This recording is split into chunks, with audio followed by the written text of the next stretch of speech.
Welcome to this published author show. My name is Kenneth Muyingo, and with me I have a special guest that I will be interviewing.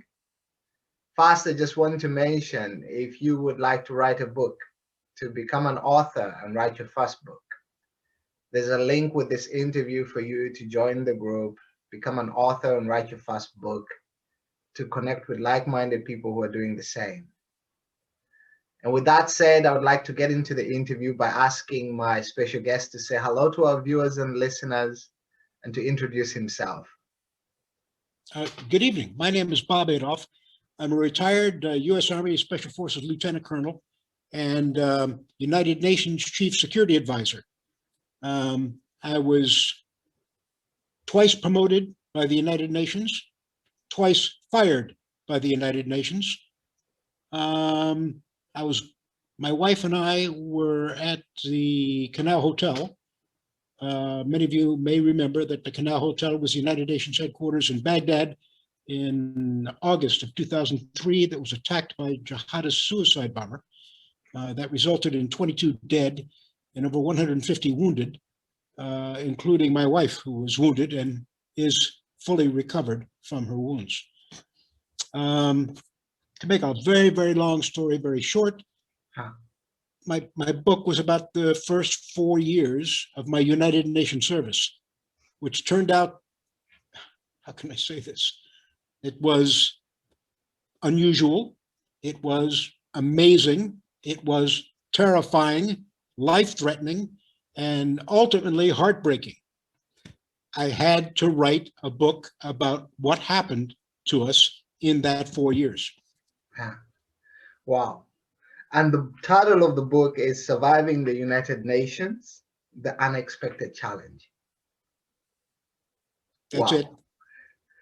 That's quite a journey, and you have quite a wealth of experience, Robert. Thank you so much for sharing this and for making time for the interview. Do you have a copy of the book with you there so that we can see it? Not with me. No, it's upstairs with my wife. Very nice. We'll put a link with it, and it's fine.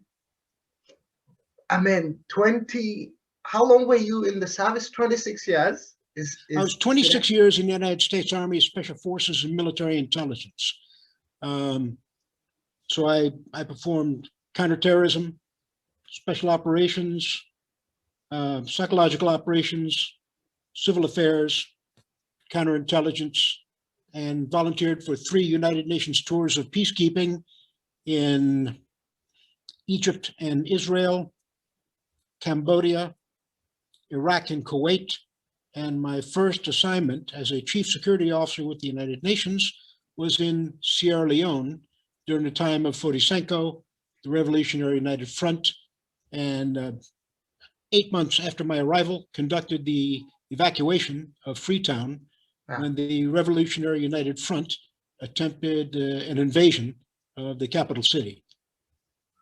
Wow, this is great stuff. And all these 26 years you were just traveling. How many countries have you been to in total? For the longest time, I didn't know. But I got that question so many times, I actually went back. I have 5 United Nations passports. So I had to go through every one of them because I burned them up. I'd used them up. I'd traveling so much. So I went through 5 of them. And I figured out that I had lived and worked in 15 different countries and visited another 54 on top of that 15. Wow. So for a total of 69 countries. Wow. And I hardly have the record. There are those in the United Nations that have far more than I do. Yeah. Somebody told me something sometime that you take a piece of everywhere you go with you. Yes, absolutely. Can you relate to that? Yes. I guess it gets down to cross-cultural communications for me. At least that's the term, the academic term that we often use for it. Because I found myself working in the Middle East and North Africa, Sub-Saharan Africa, East and West, later South as well, and Asia in Jakarta and Cambodia. In each cultural context, I had to adapt. And in order to adapt appropriately, first you have to make some attempt to understand, to comprehend. And if you make that effort, it tends to peel away many of your preconceived notions about race, Yeah. about culture, about men and women, gender roles, sexism, you name it. Yeah. You end up having to deal with all of your inbred prejudices, all of your inbred biases, all those things that you're given by your culture that you had nothing to say about it. It's given wisdom that we're all given as we're growing up. And we never question that wisdom because after all, it was given to us by our parents. And weren't our parents fine people? They were fine people. Yes, they raised me, they fed me. They must have been fine people, but they had issues as well. Yeah. And the more you strip away those external layers, all those miscomprehensions, misunderstandings about what you think other people are, you end up coming to an amazing conclusion. And the amazing conclusion was recently proved by geneticists. And that is people everywhere, and I mean everywhere, from Terra del Fuego to Mongolia, it doesn't matter. We are 99.5% the same. The genetic material that constitutes 0.5% of us is about how we look, the least important issue of all. 0.5%. 0.5%. What? Just that's the difference in how we look. Everything else is amazingly the same. Wow. This is why I like to do these interviews. I've just learned something new. The point is we are 99.5% the same, 0.5% different. Yeah. And we focus, because of our vision, on the differences. 0.5%. 0.5%. 99.5% the same, 0.5% different. And where do we focus all of our attentions? The difference. 0.5%. Oh my goodness. It's sad. It's sad. It's sad. We'll get there. Do we have hope? Maybe that should be the question. Because actually, yes. And I think we should have hope. Yeah. Because in my 69 year, I'll be 69 years old next month. Wow. In those 69 years and 69 countries, and having met thousands and thousands of people, having worked within the most diverse organization on the globe, the UN. Every single day, my colleagues represented every culture, every color, every creed, every religion on earth. Yeah. And I got to the point where I got actually more comfortable in an extraordinarily diverse environment than I did when I grew up in. Yeah.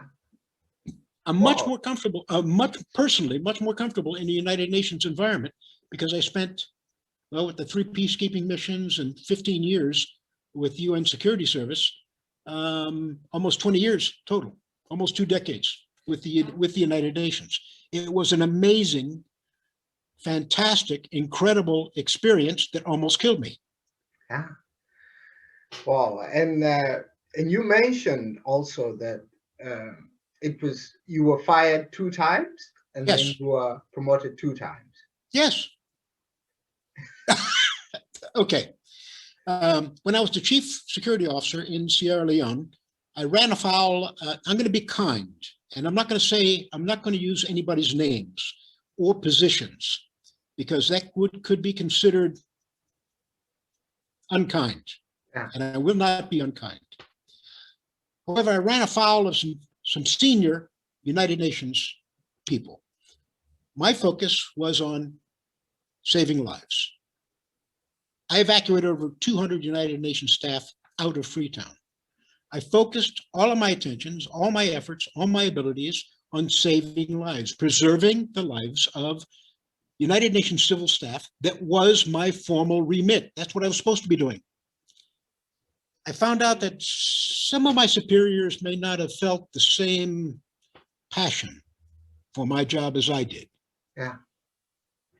There was the other issue of blood diamonds. There may have been some senior people in the United Nations mission who were engaged in the blood diamond trade. Make a very long story very short. Shortly after returning from Liberia and bringing home almost 500 Zambians who were prisoner detainees of the Revolutionary United Front from Charles Taylor's Liberia, I was removed from the senior staff of the peacekeeping mission and later reassigned to Yemen. I was never told why. So I'm only left with my suspicions. Yeah. Wow. Well, I was right. And it also gets to a cultural norm too. Yeah. You're originally from Uganda, right? Yes. Okay, you may get this. I write about it in the book.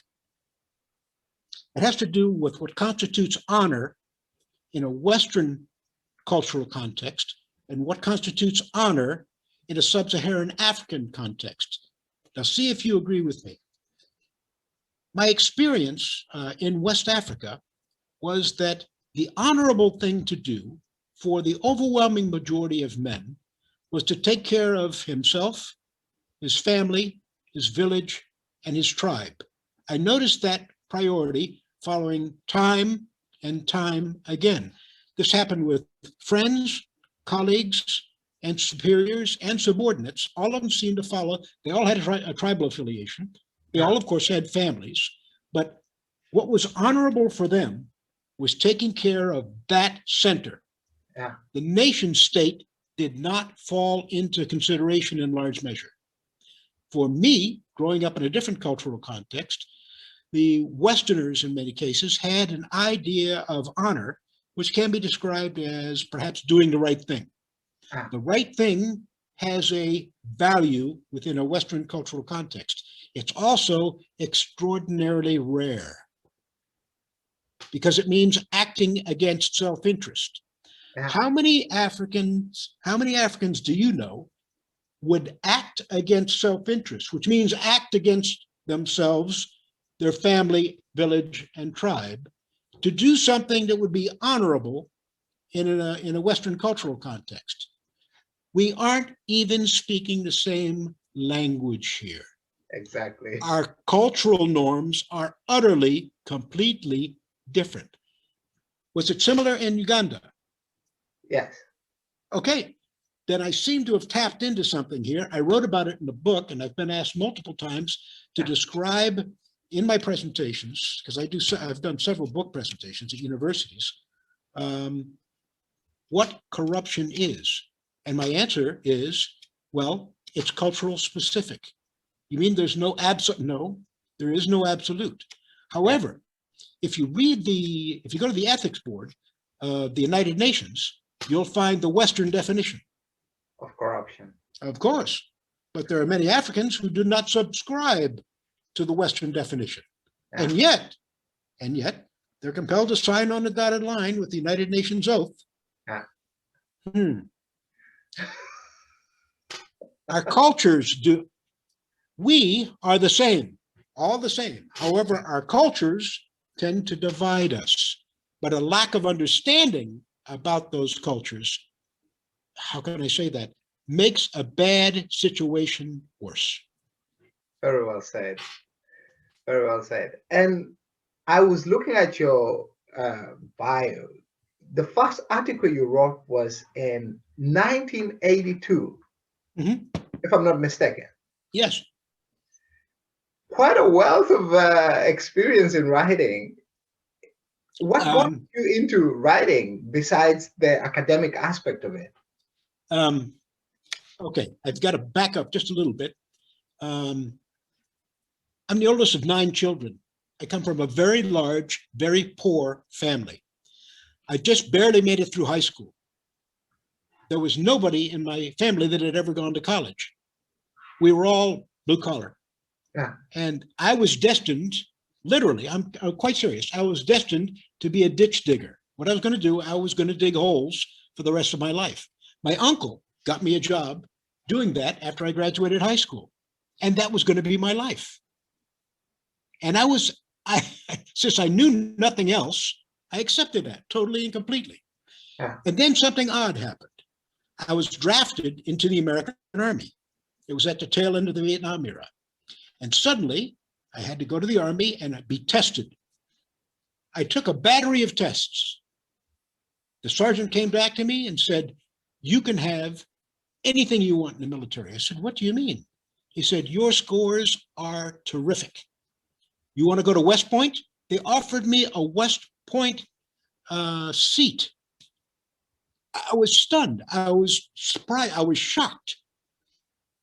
This is the first time in my life anyone ever told me I had a brain. I know it sounds funny now, but I had no idea that I was reasonably intelligent.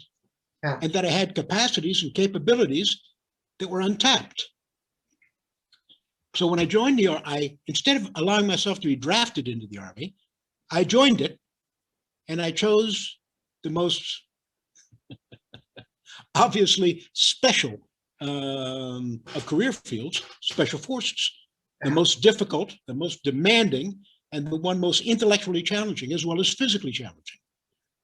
And I started a lifelong habit of challenging myself, and every challenge led to a new challenge, and then another, and then another, and then another. And I was lucky enough to survive those challenges long enough that I'm sitting here now. So my experiences were a consequence, I believe, of repetitively challenging myself to do things I had never done before. Wow. So I was terrified of heights. So I volunteered to go to the mountain climbing instructor's course in Alaska because I was terrified of heights. I was the worst climber in my class, the absolute worst climber in my class at the beginning. Yeah. I graduated rather high up. Wow. If somebody's watching this interview and they find that there's things they're terrified of, but they have to do them anyway, what can you share with them, knowing what you know with that experience? You have to face your fears. It sounds easy. It's not. It's not easy at all. If it weren't challenging, if it weren't difficult, if it didn't involve a struggle, it wouldn't be worth doing. I was terrified, like I told you, I was terrified of heights. So I volunteered to go to the jump master course to become someone who was in charge of all the parachutists on board an aircraft. I did this for personal reasons. I was personally terrified of jumping out of perfectly serviceable aircraft from 1,250 feet above ground. It wasn't so much the parachute that concerned me. It was the landing. I know. It's the build-up to the jumping out of the aircraft. So instead of giving myself time to think about my own anxieties, I volunteered to be the jump master. I went to school, I passed it, and I became in charge. And while I was thinking about everyone else's safety, I had no time to wallow in my own fear. Wow. So that was my mechanism for dealing with my fear, where I concern myself with everyone else's safety. Yeah. And that is largely what I did in the United Nations. I concerned myself with everyone else's safety and didn't give myself time to think about my own. And then because you take the attention off of yourself. Yes. And before you think about yourself, it's already done because everybody's taken care of. And wow, that's a very powerful life lesson. Thank you so much for sharing. Not at all. And then you mentioned the United Nations headquarters in Canal Hotel in Baghdad, about Yes. the explosion with the suicide bomber. Well, that must have been a shattering experience. It was a shattering experience, but I couldn't allow myself to be shattered. It was shattering for multiple different reasons. First of all, I told the United Nations we shouldn't be going into Baghdad when we did all this is in the book. I was ordered to go anyway, so we went. I spent months from May until August trying to improve security, making recommendations on how to improve security in the Canal Hotel. I was often told that I was overstating the threat. When I tried to close roadways, I was told I couldn't close those roadways because I couldn't. There were literally dozens of times on paper, formally, I told the United Nations, one, we shouldn't be there. Two, if we're going to be here, we need to do it a lot better. And we need to spend a lot more time on security for our people because we are a walking, talking target. Yeah. Long story short, nobody believed me. No one in positions of authority believed me. 22 people died, 150 were wounded. And then the United Nations went looking for scapegoats. Believe it or not, they fired me on the front pages of the New York Times. I was on duty at that time in Ethiopia. You know Gambela on the Sudanese border. I was in Gambela. Wow. I was doing a security assessment in Gambela. I got a phone call from New York and told I'd been fired by the Secretary General of the United Nations and I was recalled to New York. What? I was the guy in Baghdad that had tried to do everything possible to protect the people that were there, and to be accused of complicity in any of their deaths angered me in ways I can't possibly describe. Yeah. I felt betrayed by my superiors and utterly scapegoated. Again, to make a long story very short, I spent 7 months fighting this wrongful firing. Yeah. And won. It came as a shock to me. I didn't expect to win my case. But the weight of evidence, the truth, has a weight all of its own. Yeah. And the weight of that truth was ultimately powerful. And I was reinstated, fully exonerated, and permitted to go back to work. Wow. That's the second time you were hired. That was the second time I was fired. The second. So I have the unique distinction of being the only UN staff member I ever heard of that's been twice fired and twice promoted by the United Nations. Yeah. Wow. Tell me about the second promotion. I was working as the head of security for UNRWA. You familiar with UNRWA? Yes. The United Nations the Relief and Works Agency in Palestine. Yeah. So I was responsible for security in Gaza, the West Bank, Israel, Syria, Jordan, and Lebanon. And I got a call from New York. And I was asked if I'd be willing to interview for the chief of the Middle East and North Africa post at UN headquarters in New York. I did, and I was selected. Which was interesting about this is that, from my perspective, was interesting.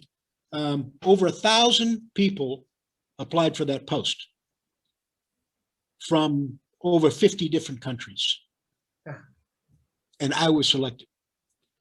I've never received a higher professional compliment than that one. Wow. Yeah, wow, 1,000 people, over 50 countries, and I was the guy selected. Now, I had visited nearly every single Arab country. My first master's degree is in Middle Eastern Studies. My wife, I think she might have gotten some credit for it too. She's an Arab. She's from Egypt. She's got a doctorate, and she was very helpful to me in my career, particularly when I was working in the Arab countries. But to be selected for that post, it was an honor, particularly after being fired by the Secretary General. So yeah, it was kind of a big deal. Now, the book talks about everything that happened in Sierra Leone and my firing, and then to Yemen, where, well, I guess I consulted on roughly a dozen kidnappings successfully. I'm enormously proud of the fact that I consulted on as many as a dozen kidnappings in Yemen, a kidnapping in Sierra Leone, and that every kidnapping I consulted on, everybody went home alive. That's a point of enormous personal pride for me. Yeah. So that was kind of a big deal. And then I was selected for the post in Iraq after serving in Yemen for 2.5 years. And Yemen turned out to be actually a fascinating assignment in many ways. Almost nobody knows anything about Yemen, but I loved it there. I love the Yemeni people. They are fantastic people. My assistant in Yemen is still a friend of mine. He's now living in Michigan with his whole family. Actually, he was able to get out before everything went to hell in a handbasket in Yemen. I know. Wow. Quite a wealth of experience again. It's amazing, Robert, with the journey that you've been on and the experience that you have. And so all of this is in the book, Surviving the United Nations. Yes. So when do you actually get down to start writing the book? When you mentioned something about Italy? Well, what happened was I was in Washington. Well, I retired from the United Nations as Chief Security Advisor for the UN in Jakarta, Indonesia. Fascinating country and great, again, terrific people. Okay, I loved Indonesia. We stayed out in Asia for a couple of years. We went to Bangkok, spent a couple of years in Bangkok, then to Washington, D.C. for a year, and we were trying to figure out what to do next. I told my wife that I really wanted to write a book in order to set the record straight about what happened, particularly in Baghdad, and afterwards my own firing.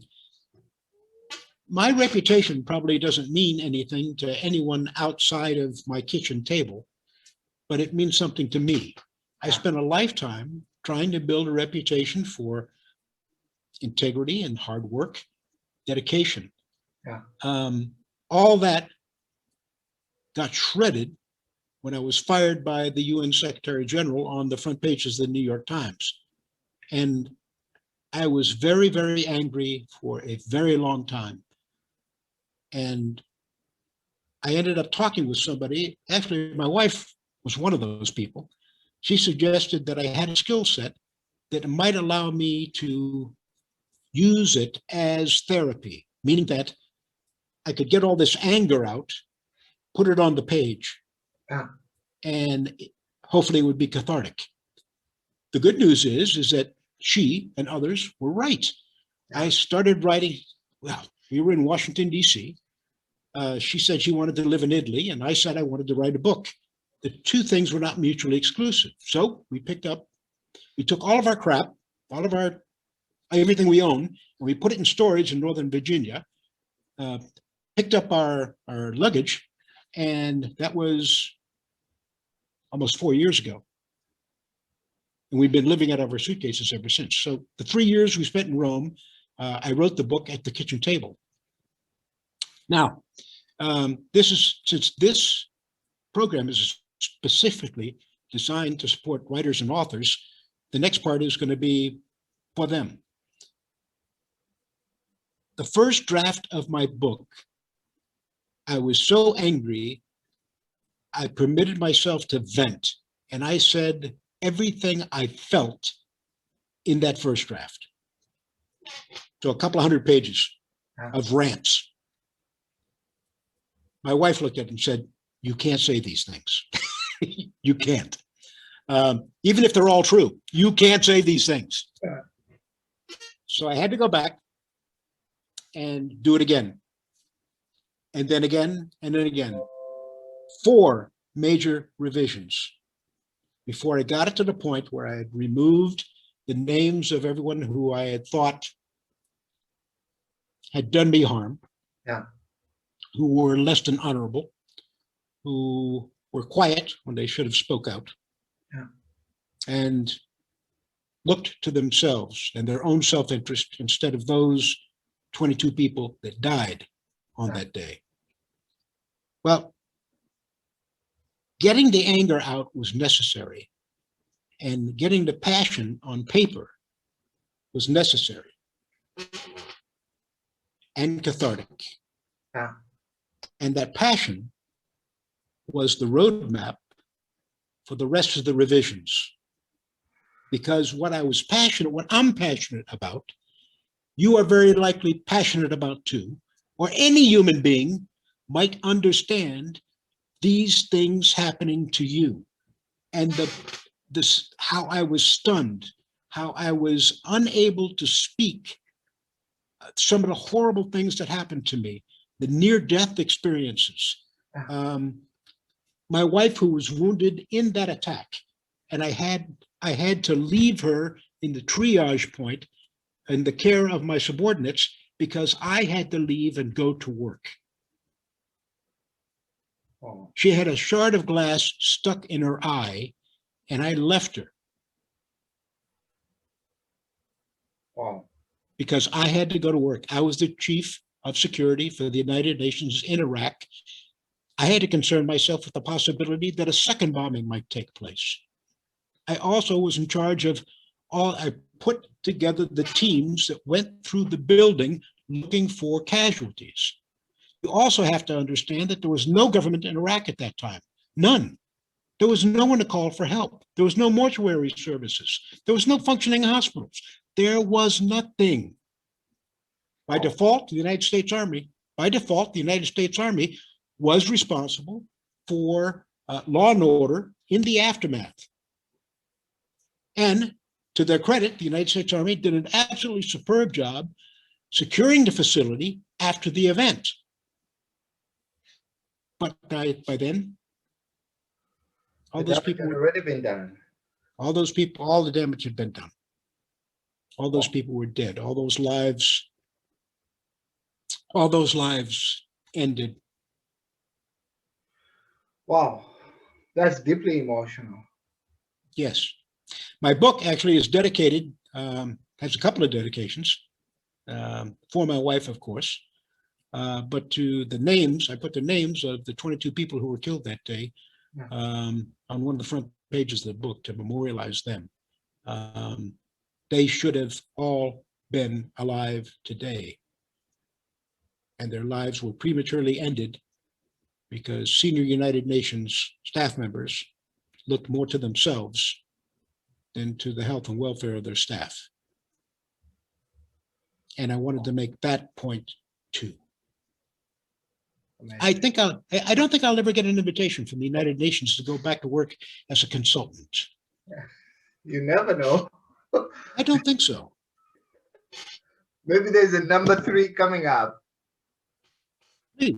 To be hired the third time and to be fired twice. Okay. You broke up a little bit there. Say again.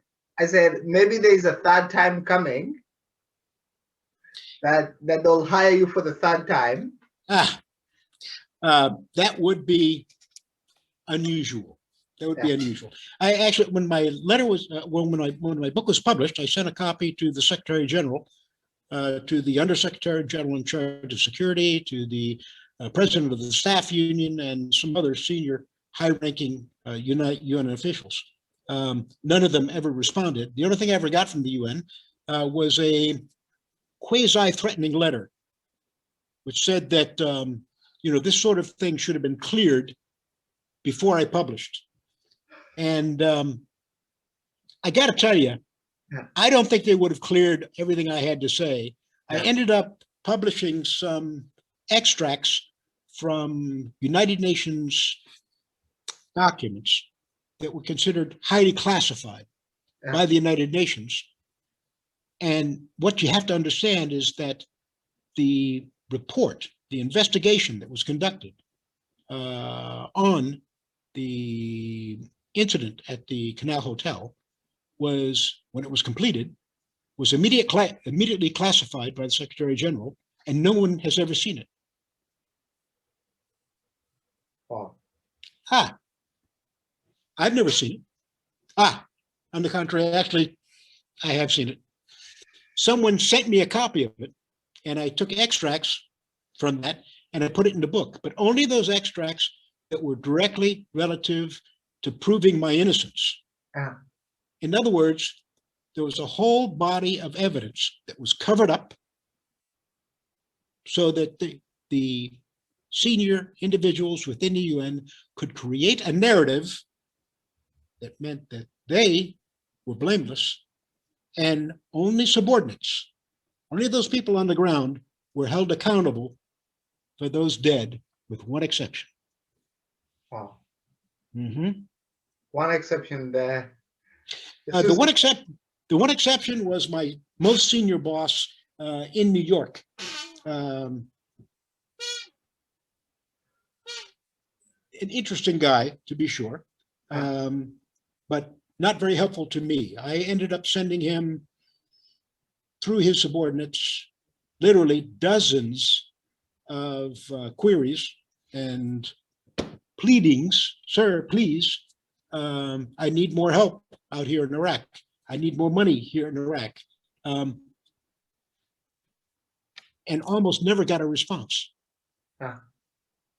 So my most senior, the guy that was in charge of United Nations security in New York, did essentially nothing for me. Wow. That's all of this is in the book. Yeah. And if you, I think my book has been reviewed by maybe 50 people now. Yeah. Some of them very, very senior.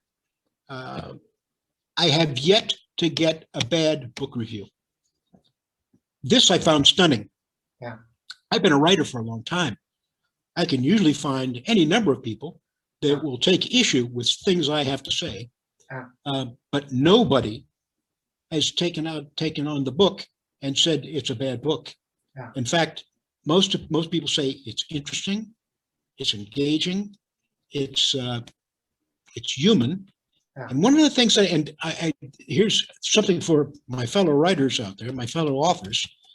As serious as what happened to me was, as serious as getting wounded, as getting blown up, and 22 people dead, and invasions and kidnappings, there were lots of funny things that happened too, things that are just absurd. You have to, and the funny things are part of our humanity. You must know that all humor is actually based in tragedy. Humor is our way of dealing with things that nobody should have to deal with. Yeah. So I put humor in the book. And one of the two regular comments that I get all the time is, one, Bob, how could you find so much funny in what was going on? The funny things just happen. Yeah. And the other thing is, no one has called the book boring. Yeah. Quite the opposite. Everyone says, Bob, it's a page turner. I didn't even expect to like this book. I started turning the pages and couldn't stop. Yeah. No, you couldn't have higher praise for a writer than that. Amazing. Which inspired me to go take a step further. Okay, I wrote a memoir, and apparently it was okay, and it's done all right. It's done well. So now I've decided I'm going to write a novel. So I've started writing a novel. I'm on three chapters into it now. I've got to do some more work on the narrative flow. I've started working on love scenes, which is something I've never, ever done before. Well, I have personally, but never written about them. I see what you mean. Wow. Yeah, I'm not going to go into detail on that. My wife won't tolerate it. We'll have to get permission for that. No. I'll never get that permission. I'll never get that permission. Well, thank you. One of the other things, and this is when I talk about challenging yourself, I've decided, since I'm going to try a different kind of writing, in terms of nonfiction, creative writing, I've applied to 8 creative writing graduate programs in the United States and the UK. And I've just gotten the acceptance from the University of Kent's program in Paris. So that's one of the possibilities of where I might end up next September, to spend a year at least studying creative writing and help me build that book, build that novel I hope to continue working on for the next year or two. Wow, that's amazing. There's somebody said something on one of the interviews I did some time back. They said the book that most changes your life is the one that you write yourself. Of course. When you reflect on surviving the United Nations, would you say that it has been a source of transformation for yourself personally? Of course. Of course. Particularly for me, because I experienced personally so much trauma. Yeah. To be fired, okay. I was accustomed to dealing with kidnappings. People pointing guns at me was kind of normal. In West Africa, the Revolutionary United Front, everywhere I go, people are always pointing guns at me. Okay, fine. If they haven't shot me, I'm still breathing. Maybe they don't want me dead. It's okay. I'm accustomed to that. But to have my honor tarnished by a firing, being fired on the front page of the New York Times, my whole family, all my friends, everyone I knew, knew that the Secretary General of the United Nations fired me. And it was very, very public. Wow. And so many people assumed that it was fair, that it was right, and that obviously I was being held responsible for 22 dead and 150 wounded. And I was judged in the court of public opinion as guilty. I was innocent. To be falsely and wrongly accused by your most senior leadership is something I wouldn't wish on my worst enemy. It was heartbreaking. It was devastating. And I spent 7 months walking the streets of Manhattan, waiting for a final judgment that would result in my exoneration. I'm so glad I got it. But the damage was done. The book was the therapy and cathartic event that allowed me to move on. Now I can look at it more dispassionately, have a conversation like this with you, which is something I probably couldn't have done right after the event, and talk about it in the third person kind of sense, because we're talking about it through the mechanism of a book. Indeed. Wow, that's powerful. And so if somebody's watching this interview and they would like to get themselves a copy of Surviving the United Nations, what is the best way for them to get the book? It's on Amazon, it's on Barnes and Noble. It's in, when I did a search, okay, all you got to do is go Robert Bruce Adolph on the internet. My wife did it last week. She had never done this before. She Googled me, all right? And apparently I'm all over the place. So my book is available at multiple different booksellers on the internet. My recommendation is if you can go Kindle or something like that, it's cheaper. I went with an academic publisher for a reason. I had a choice of going commercial or academic. I decided to go academic. I'm fortunate. I have good pensions, so I don't have financial issues. What that means is I had the financial ability to go with the academic publisher instead of the commercial publisher that would have made me more money. Writing the book was never about money. Writing the book was about setting the record straight, providing a reckoning. Anyone that's interested in what actually happened at the Canal Hotel on the 19th of August can read this book and get a fair and balanced and objective account of what occurred, particularly those that lost loved ones or were wounded in that attack. It'll give you the information you need to move on, I hope, with your lives. So one other thing that the academic publisher did was the academic publisher insisted that my book be peer-reviewed for accuracy. I love that. I absolutely love that. Yeah. So I ended up sending copies of the drafts to several people who were with me in Yemen, in Sierra Leone, and in Baghdad. And that was fascinating. It was terrific. Many of them came back and said, "Oh no, Bob, you got it all wrong." I got one pair of eyes. Yeah. I can only see what's in front of me. Yeah. I don't know everything. Someone else knows. Having those other people verify what I thought occurred was extraordinarily useful, because they corrected me time and time and time again. So I would advise anyone that's writing a memoir, as I did, about events that are transpiring around them, particularly if it involves violence, please, please, please send your drafts out to people that you trust and let them take a look at it and make sure that what you're saying is objectively accurate. One more thing, and this is again for the writers. The people that were most valuable to me as I was writing the book were my harshest critics. Not friends and family. Friends and family are usually going to come back and tell you, "Oh, Bob, that was terrific. Well done. I couldn't put it down." That's not what you need. Exactly. What I needed was somebody to say, "That's stupid. That doesn't work. That couldn't have happened." You need a harsh critic. The harsher, the better. Now, most of us have egos. If you're going to be an honest writer, be honest with yourself. Take your ego, stick it in your pocket, and leave it there. If you're gonna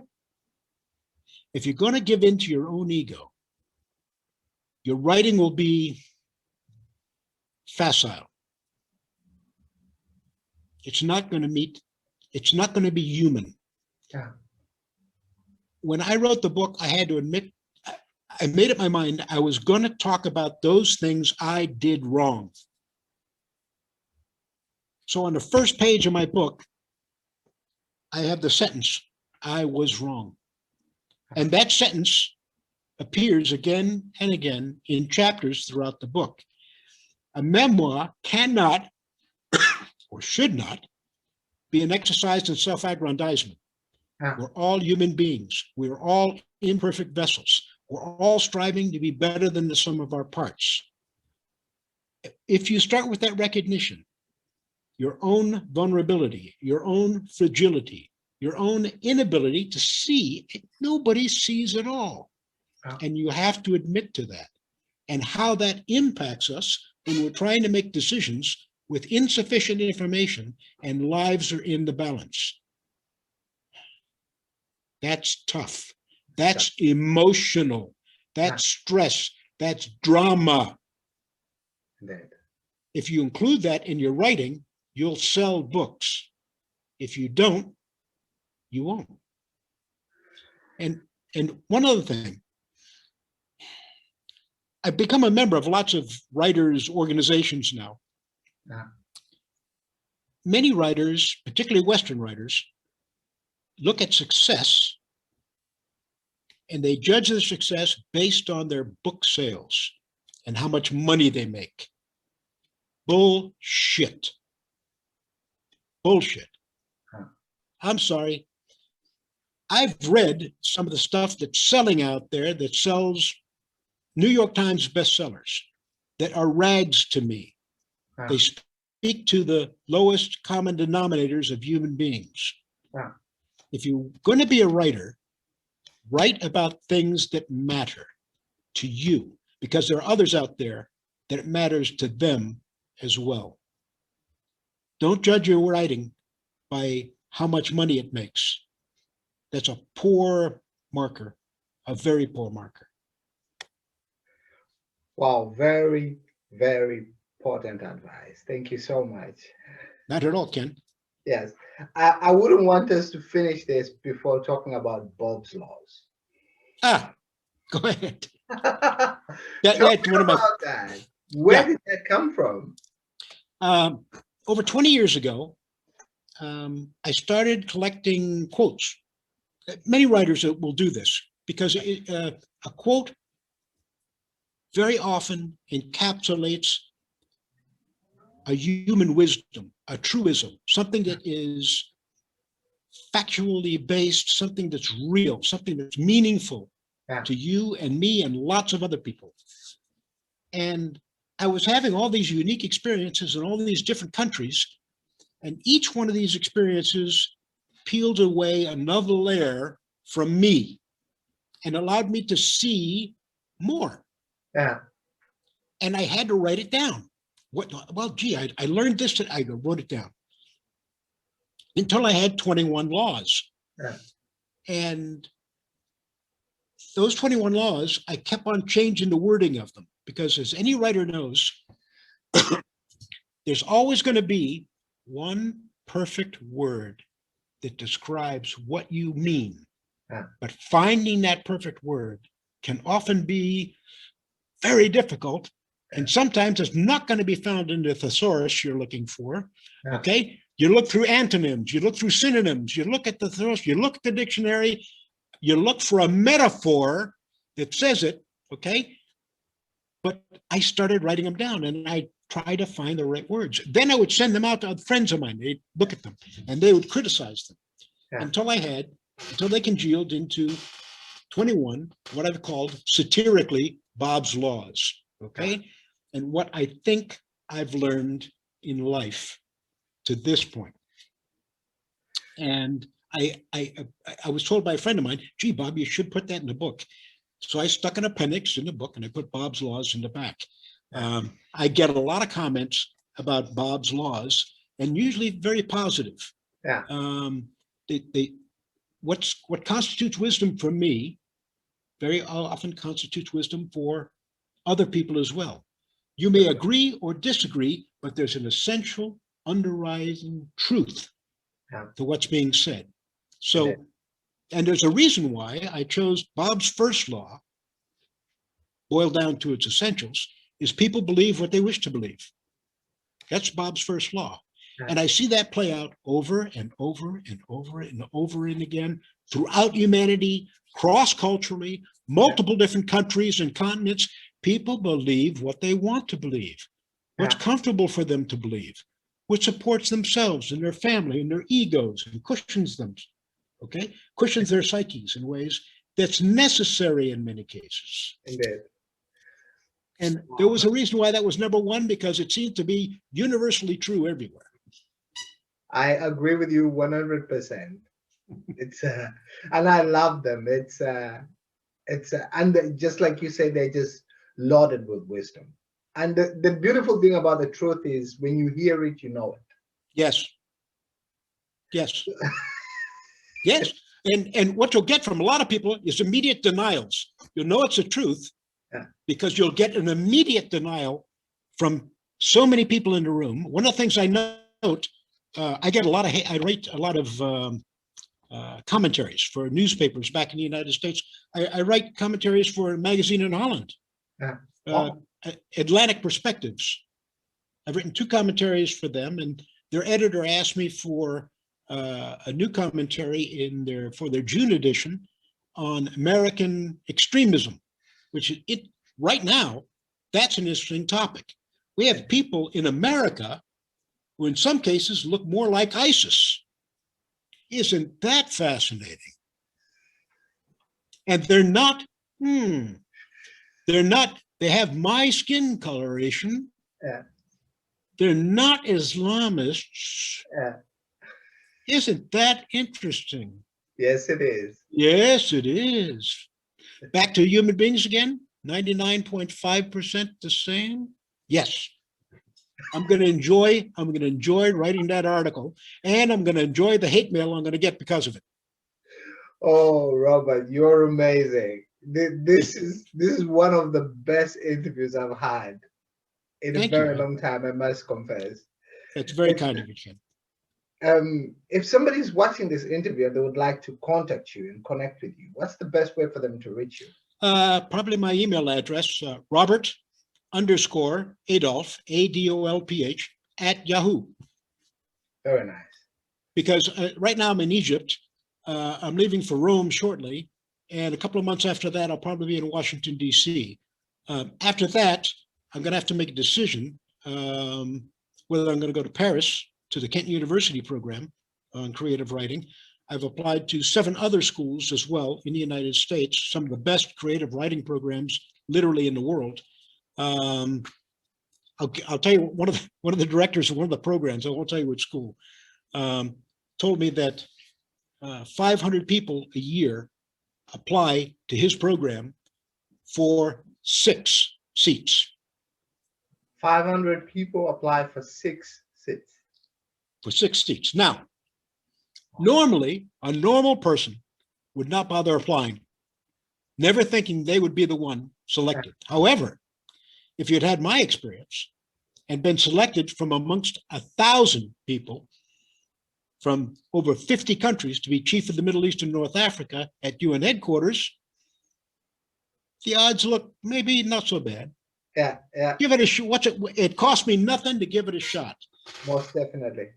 And Ken, the most important thing, this is not the only interview I've done. I did one a couple of days ago. I'm doing another one next week. One of the things I like to convey, particularly to writers, is that the only way to get better is to continue to challenge yourself. You're never going to get better if you don't accept those challenges. And finding a wherewithal to write something every single day. Think of it this way. If you write 1 page every day for 365 days, you've got a 365-page book at the end of a year. Yeah. There's something else too. Not to fall in love with your words. One of the worst things I've seen happen to writers is their inability, unwillingness to cut. But that's what editors do. Everyone needs a good editor, me too. I had a couple of good ones, and they told me, Bob, your memoir needs to be reduced by about a quarter. There's too much frivolous crap in there. It doesn't aid your story. Yeah. So your loyalty cannot be to your ego. Yeah. Your loyalty has to be to your narrative. If it doesn't serve your narrative, cut it out. And that's hard for writers, particularly if you've bled over some of those words. Yeah. Cut it out. Wow. Thank you so much. This was very inspiring, and it was a great interview. I just wanted to ask, is there anything else you would like to share before we finish the interview? No, not at all, except to tell you that I think what you're doing is extraordinarily important. This is my 3rd career. My first career was a soldier. My second career was as a United Nations security chief. Now I'm a writer and author. And that's the way I like to think of myself. This is my 3rd career. I'm also doing some public speaking as well. And that's kind of fun as well. I never started out when I was a soldier thinking I would end up in the United Nations or end up being an author. Except if you keep on challenging yourself, you end up opening doors, in some cases, kicking down doors. And before you know it, you're somewhere you never imagined you'd be. And at the age of 69, I'm going back to school to learn creative writing. There's nothing you can't do. Just keep on kicking down doors, finding the courage within yourself to open the next door, challenge yourself, and understand that you're going to fail. You're going to fail. It's going to happen. It happens to all of us. But failure, one of Bob's laws, failure is the best teacher. Why? Because we remember. Pick yourself up, dust yourself off, and challenge yourself again. Wow. Thank you so much. And I should be keeping in touch with you, Robert. I appreciate the opportunity to speak to you today, and thank you very much for the invitation. You're welcome. It was great. Take care, Ken. Wish you well.